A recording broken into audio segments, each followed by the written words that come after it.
হে high সবাইকে, welcome to my channel. আশা করছি সবাই খুব ভালো আছো।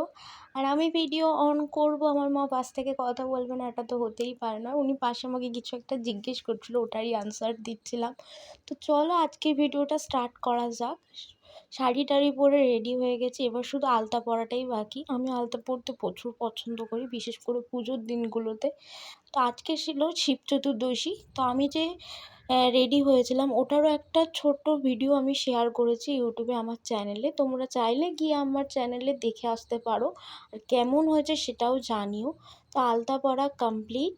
তো আমি বাড়িতেই পুজো দেবো, ওই জন্য এরকম এতক্ষণ ধরে রেডি হচ্ছি। বাইরে হলে এতক্ষণে রেডি হয়ে বেরিয়েও যেতাম, বাইরের কোথাও মন্দিরে পুজো দিতে গেলে। সেদিনকার তোমাদেরকে বলছিলাম না যে পাথরের দোকানে গিয়েছিলাম, এই যে নন্দী মহারাজকে আমি আনতে গিয়েছিলাম। আমার অনেক দিনেরই শখ ছিল যে আমি নন্দী মহারাজকে বাড়িতে আনবো। তো সেদিন মনে হলো যে আজকের মতন, মানে শিব চতুর্দশীর মতন শুভ দিন আর কোন দিন হতে পারে। তা আমি ওনাকেই আনতে গিয়েছিলাম। আমি থালায় সব কিছু গুছিয়ে নিয়েছি। আর এখন আমি ভোলেনাথ আর নন্দী মহারাজকে ঘি মধু দিয়ে স্নান করাবো, তো ওটাই আমি মাখাচ্ছি। তো আমার সত্যি কথা বলতে প্রচুর ঠান্ডা লেগেছে, যার জন্য গলা ব্যথা। সেই গলা ব্যথার জন্য আমি বেশি জোরে কথাও বলতে পারছি না, আর জ্বর জ্বর মতন, তো ওই জন্য শরীরটাও ভালো নেই।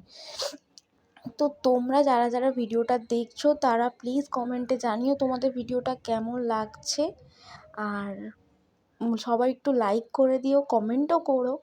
তো দেখো এখন স্নান করা হয়ে গেছে, করানো হয়ে গেছে। তো এখন আমি চন্দন পরাচ্ছি।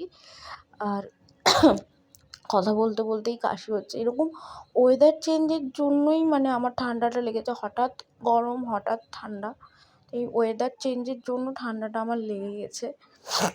আর আমার ঠান্ডা লাগলেই প্রথমেই ধরে গলা, গলা ব্যথাটা আমার প্রতিবারেই হবে, এরকমই একটা ব্যাপার। তো দেখো তোমাদের সাথে গল্প করতে করতে আমার ভোলেনাথকে স্নান করিয়ে চন্দন পরানো হয়ে গেছে। এবার পরাচ্ছি মালা। তো তোমরা কবে মানে শিব চতুর্দশীর বার করেছিলে এটা আমাকে জানিও। যেহেতু এবার দুদিন ধরে পড়েছিল, তো ওই জন্যই আমি এই কথাটা জিজ্ঞেস করলাম। আর আমি বাড়িতে পুজো দেওয়ার কারণ হলো আমাদের এখন কালাশুট চলছে, তো ওই জন্য এখন আমি বাড়িতেই পুজো দিচ্ছি।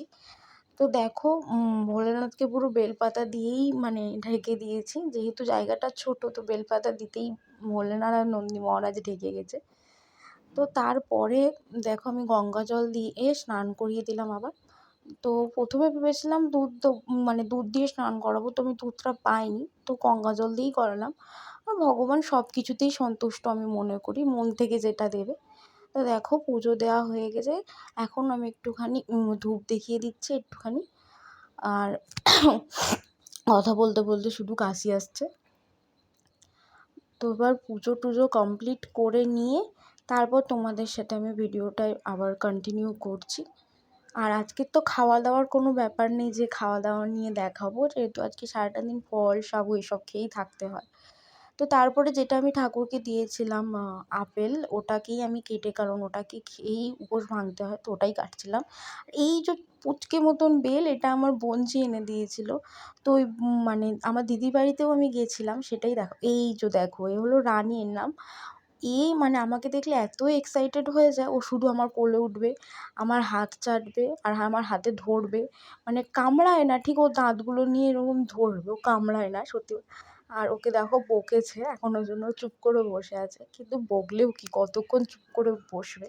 আবার যেইকে সেই দুষ্টুমি স্টার্ট, প্রচুর দুষ্টুমি করে ও, আর প্রচুর ওরকম গায়ে মানে উঠবে ওরকম একটা ব্যাপার। তো দিদির বাড়িতে ছিল পুজো, তো সেখানেই গিয়েছিলাম।